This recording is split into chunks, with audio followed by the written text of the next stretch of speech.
கர்த்தருடைய நாள் வரத்துக்கு முன்னாடி என்ன நடக்கும்? 2 அப்போஸ்தலர் 2:19 சொல்லுது, அல்லாமலும் உயர வானத்திலே அற்புதமான காரியங்கள் தோன்றும். ஃபர்ஸ்ட் முதல் அடையாளம் நீங்க எழுதி கொள்ளுங்க. 7 அடையாளத்தை எழுதி கொள்ளுங்க. கண்டிப்பா இது எழுத முடியாது, நான் இப்ப எழுதி கொள்ளுங்க. எழுதுறவங்களுக்கு சொல்றேன். உயர வானத்திலே அற்புதமான காரியங்கள் தோன்றும். 2வது தாழ பூமியிலே இரத்தத்தாலே அடையாளம். 2வது அடையாளம் தாழ பூமியிலே இரத்தத்தாலே அடையாளம். 3வது அக்கினி புகைக்காடு. அக்கினியும் நெருப்பும் புகையும் ஒண்ணுதான். அக்கினி புகைக்காடு 3வது அடையாளம் இருக்கு. இதே காரியம் யோவேல் தீர்க்கதரிசன புஸ்தகம் 2ஆம் அதிகாரம் 31வது வசனத்தில் இருக்கு. அதை வாசிங்க. யோவேல் 2:31 வாசிங்க. இதுதான் கஷ்டம். பெரிய தீர்க்கதரிசி உடனே எடுத்துடலாம். கர்த்தருடைய நாள் பெரிதும் பயங்கரமான நாள். ஐயோ, அப்படிலாம் இல்லவே இல்ல. பெரிதும் பயங்கரமுமான நாள். ஐயோ, பெரிதும் பயங்கரமுமான நாள். 2:31 வாசிக்கிறீங்க? வாசிங்க. வரும் முன்னே சூரியன் இருளாகும். நீங்க தெளிவா வாசிங்க திருப்பி. கர்த்தருடைய பெரிதும் பயங்கரமுமான நாள். என்ன வாசிங்க? கர்த்தருடைய நாள் பெரிதும் பயங்கரமான நாள்னு வாசிங்க. நான் அப்பயே சொன்ன கண் உங்களுக்கு மங்களாகிட்டே போகுது, பசி வர வரன்னு 4 2 தெரியுது பாருங்க. நான் அதனால தான் சொன்னேன், நீங்கள் வசனம் தப்பா வாசிக்கிறீங்கன்னு தான் உங்களுக்கு சொன்னேன் நான். கர்த்தருடைய பெரிதும் பயங்கரமான நாள் வரும் முன்னே சூரியன் இருளாகவும் சந்திரன் ரத்தமாகவும் மாறும். 4வது அடையாளம் சூரியன் இருளாக மாறும், சந்திரன் ரத்தம் போல மாறும். இதுக்கு ஒத்த வசனம் வெளிப்படுத்தின விசேஷம் 6ஆம் அதிகாரம் 12-13 இருக்கு. அவர் 6ஆம் முத்திரையை உடைக்க கண்டேன், இதோ பூமி மிகவும் அதிர்ந்தது, சூரியன் கருப்பு கம்பளியை போல கருத்தது. 13ஆம் வசனம், அத்திமரமானது பெருங்காற்றினால் அசைக்கப்படும் போது அதன் காய்கள் உதிர்கிறது போல வானத்தின் நட்சத்திரங்களும் பூமிக்கு மேல் வந்து விழுந்தது. இது 6வது அடையாளம், நட்சத்திரங்கள் பூமிக்கு மேல் வந்து விழும். முதல் அடையாளம் உயர வானத்திலே அற்புதமான காரியங்கள் தோன்றும். 2வது தாழ ரத்தம் வரும், ரத்தத்தினால அடையாளம். 3வது அக்கினி புகைக்காடு. 4வது சூரியன் கருப்பா மாறும். 5வது சந்திரன் ரத்தம் போல மாறும். 6வது அடையாளம் நட்சத்திரங்கள் பூமிக்கு மேல் வந்து விழும். 7வது அடையாளம் கடைசியா அதே வெளிப்படுத்தின விசேஷம் 6ஆம் அதிகாரம் 15வது வசனம், பூமியின் ராஜாக்களும் பெரியோர்களும் ஐஸ்வர்யவான்களும் சேனை தலைவர்களும் பலவான்களும் சுயாதீனர் யாவரும் அடிமைகள் யாவரும் பர்வதங்களின் குகைகளிலும் கண்மலையிலும் ஒளிந்து கொண்டு மனுஷர்கள் போய் மலைகளுக்கு அடியில் பதுங்கிக் கொள்வாங்க. 7 அடையாளங்கள் 7 இடத்துல இருக்கும். வானத்தில் ஆரம்பிச்சு மலைக்கு அடியில் போய் முடியும். வானத்தில் ஒரு அடையாளம், சூரியனில் அடையாளம், சந்திரனில் அடையாளம், நட்சத்திரத்தில் அடையாளம், தண்ணியில் அடையாளம், மலையில் அடையாளம், மனுஷனுக்கு அடையாளம். மொத்தம் 7 அடையாளம் இருக்கும். வானத்திலிருந்து பூமி வரைக்கும் எல்லாத்துக்கும் இருக்கும். இந்த 7 அடையாளங்களும் உலகத்தின் முடிவுக்கான அடையாளம். கர்த்தருடைய பெரிதும் பயங்கரமான நாள் வரும் முன்னே அப்படின்னு இருக்கு. யோவேல் 2:31, அப்போஸ்தலர் 2:19 ரெண்டுத்திலையும் இருக்கு. கர்த்தருடைய பெரிதும் பிரகாசமான நாள் வரும் முன்னே அப்படின்னு இருக்கு. இந்த 7 அடையாளங்களும் வருகைக்கு முன்னாடி நடக்கணும். அது நம்முடைய காலத்தில் எப்படி நடக்குது அப்படிங்கிறது தான் நாம் இப்போ பார்க்க போறோம். முதலாவதாக உயர வானத்தில் அற்புதமான காரியங்கள் தோன்றும் அப்படின்னு இருக்கு. முதலாவது அடையாளம் எருசலேமில் இந்த 2018 ஒரு மிகப்பெரிய அடையாளம் வந்தது. என்னன்னு கேட்டால், சவுண்டு கொஞ்சமாக வைங்க, ஏன்னா ரொம்ப இருக்கும் அது. கவனிங்க, இது எருசலேமில் வந்ததான அடையாளம். மிக பெரியதான ஒரு ஒளிவட்டம் எருசலேமுக்கு நகரத்துக்கு சுற்றி முழுக்க. சவுண்ட் வைங்க. கரெக்டாக பார்த்தீங்கன்னா ஒரு எக்கால சத்தம். இன்னும் கொஞ்சம் வைங்க தம்பிக்கு. கவனிங்க, ஒரு எக்கால சத்தம் கேட்கும் பாருங்க. கேக்குதா? இது 2018 எருசலேமுக்கு மேல வந்தது.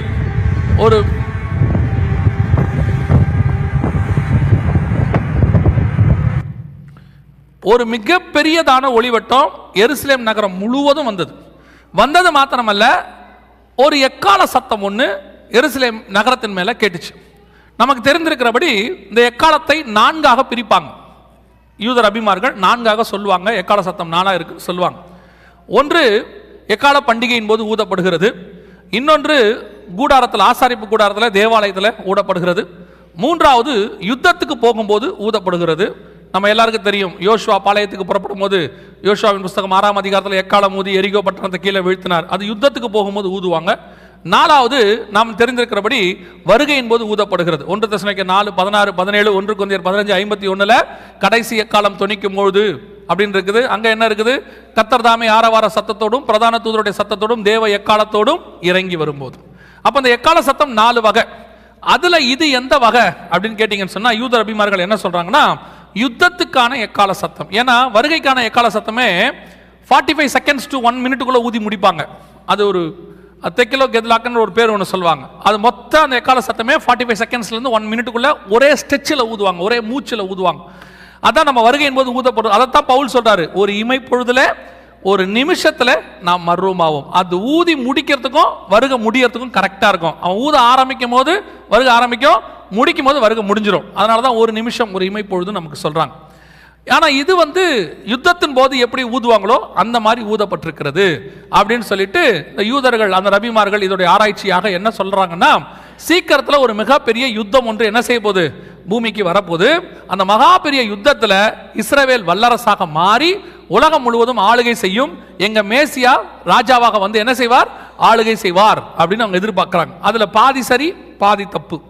எது பாதி சரி? யுத்தம் வரப்போகுது சரி, உலகம் முழுவதும் ஒரு மிகப்பெரிய யுத்தம் வரும். ஆனா யுத்தத்தின் முடிவில் மேசியா அல்ல, அந்தி கிறிஸ்து உலகம் முழுவதும் ஆளுகை செய்வான். அங்கதான் அவங்க ஏமாந்து போய் அவனை அவர்கள் என்ன செய்வாங்க, மேசியாவாக நினைப்பார்கள். அப்படி நினைக்கும் போது அவன் மேசியா அல்ல, அவன் அந்தி கிறிஸ்து என்பதை 3 வருஷம் கழிச்சு அவர்கள் தெரிந்து கொள்வார்கள். உபத்திரவ காலம் ஆரம்பிக்கும். இதெல்லாம் நமக்கு தெரிஞ்சதுதான்.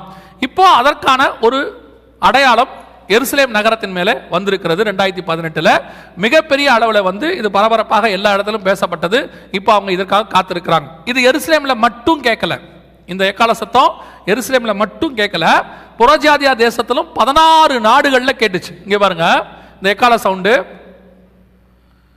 இருக்கா? விரோதமான சத்தம் ஒன்று கேட்பதை பலர் பதிவு செய்துள்ளனர்.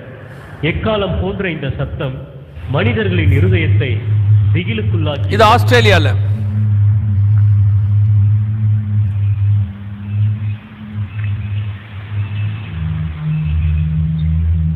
They're coming from the clouds?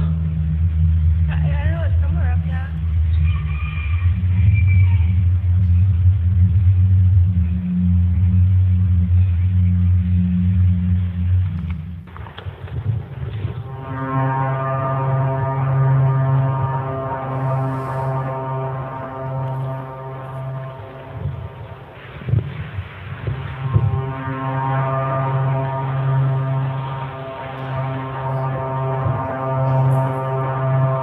சரி, இந்த மாதிரி 16 நாட்டில் இருக்கு. எல்லாத்தையும் பார்க்க இப்போ நேரம் இல்லை நமக்கு. நான் கொஞ்சம் வேகமாக போகிறேன். நீங்கள் ஒருவேளை இந்த சவுண்டை நீங்கள் கேட்கணும், டவுன்லோட் பண்ணிக்கணும்னா நீங்கள் போய்ட்டு ட்ரம்பட் சவுண்ட் இந்த ஸ்கை அப்படின்னு போடுங்க. இந்த 16 நாட்டில் உள்ளதும் எந்த டேட்டில் வந்துச்சு, எந்தெந்த நாட்டில் எப்போ வந்துச்சுங்கிற சவுண்டோடு இருக்கும். நீங்கள் டவுன்லோட் பண்ணிக்கொள்ளலாம். இது அமெரிக்காவில் கலிஃபோர்னியாவில் வந்தது. இந்த சவுண்ட் கொஞ்சம் வைங்களேன், என்னை கொஞ்சம் கவனியுங்கள், என்னை கவனியுங்கள். Friday, June 14th, 4 p.m. Mountain Time, 2019. Guys, over the past few years, we've been fascinated by videos surfacing from all around the world of strange sounds coming from the sky. Well, yesterday on the சரி, இது எல்லாமே இருக்கு, இவ்வளவும் இருக்கு. நீங்க download பண்ணிக்கொள்ளலாம். போயிட்டு எந்த டேட்ல எப்போ வந்துச்சு, டிவிகள்லயும் வந்துச்சு.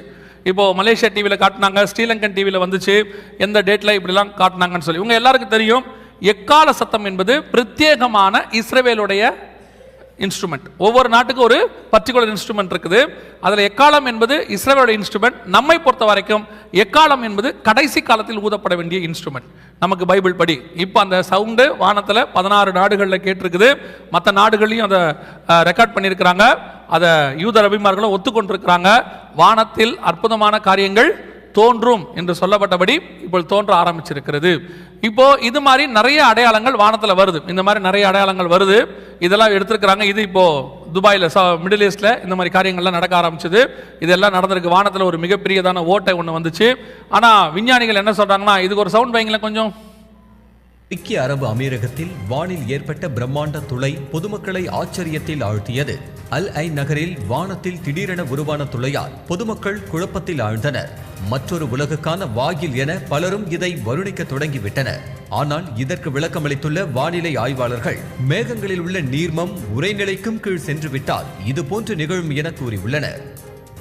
நோனிங்க, வானத்தில் இந்த மாதிரி நிறைய அடையாளங்கள் தோண்டிக்கிட்டே இருக்குது. இந்த ஒரு குறிப்பிட்ட நாங்கள் ஒரு 10 வருஷமாக இதை பற்றி நான் எல்லாமே எடுத்து வச்சிருக்கிறோம். இதில் 1-2 தான் உங்களுக்கு காட்டிக்கிட்டு இருக்கிறோம், ஏன்னா நமக்கு நேரம் இருக்காதுன்ட்டு. இந்த அடையாளங்கள் எல்லாம் வானத்தில் தோன்றும் போது இது எல்லாத்துக்கும் விஞ்ஞான ரீதியாக ஒரு மறுப்பு கொடுத்துக்கிட்டே இருப்பாங்க. இதை சூப்பர் நேச்சுரல்னு ஒத்துக்கவே மாட்டாங்க. விஞ்ஞான ரீதியாக என்ன செய்வாங்க? சூப்பர் நேச்சுரல்னு ஒத்துக்க மாட்டாங்க. இது ஏதோ நேச்சுரலாக ஒன்று நடக்குது, அதுக்கு ஏதோ ஒரு காரணம் சொல்லுவாங்க. விஞ்ஞான ரீதியாக சொல்லுவாங்க, மேகத்தில் ஓட்டை விழுந்துருச்சு, அங்கே அது நடந்துச்சு, இங்கே இது நடந்துச்சுன்னு சொல்லுவாங்க. நான் எப்பவும் சொல்லுவேன், சூப்பர் நேச்சுரலாக கர்த்தர் சொல்கிற நடக்கிற விஷயங்களுக்கு நீங்கள் நேச்சுரலாக விளக்கம் கொடுக்கவே முடியாது. இந்த விஞ்ஞானம் எப்பவுமே என்ன செய்ய விரும்புதுன்னா 100% பைபிளுக்கு அகைன்ஸ்டாகவே போகுது. ஆண்டவர் ஒன்று செஞ்சாலும் அது என்ன செய்யுது? பைபிளுக்கு அகைன்ஸ்டா தன்னுடைய கருத்துக்களை சொல்லி இது பைபிள் படி கிடையாது, பைபிளில் சொன்னது கிடையாதுன்னு அவங்க நிரூபிக்க நினைக்கிறாங்க. ஆனால் தேவன் அதை நிரூபித்துக் கொண்டே இருக்கிறார். அவர் அற்புதங்களை வானத்தில் செய்து கொண்டே இருக்கிறார். விஞ்ஞான ரீதியாக சொல்லப்படுற கருத்துக்கள் எல்லாத்தையும் கொஞ்சம் நீங்களும் ஆராய்ந்து பாருங்க. எதுக்கு சொல்றேன்னா, விஞ்ஞானம் சொல்றது எல்லாமே சரி கிடையாது. குரங்குல மனுஷன் வந்துச்சுன்னு சயின்ஸ் சொல்லுது, தப்பு. அதே மாதிரி சூரியன்ல இருந்து தான் பூமி உண்டாச்சுன்னு சயின்ஸ் சொல்லுது, தப்பு. பைபிள் படி சூரியன் 4வது நாள் தான் உண்டாக்கப்பட்டது. நமக்கு இதெல்லாம் பைபிள்ல இருக்கு. இந்த பைபிள் கருத்தை ஒழிக்கணுங்கிறதா அவங்களுடைய தியரி. இதை எப்படியாவது பைபிளை பொய்யாக்கணும்னு சொல்லிட்டு சயின்ஸ் மூலமா ட்ரை பண்றாங்க. அதனால தான் எப்பவும் சொல்லுவேன், சயின்ஸை வச்சு தேவனை பார்க்க கூடாது, தேவனை வச்சு தான் சயின்ஸை பார்க்கணும். முதல்ல வந்தது சயின்ஸா தேவனா? அவன் சயின்ஸுங்கிறான். நம்ம சொல்றோம் தேவன் தான் சயின்ஸையே உண்டாக்கினார்.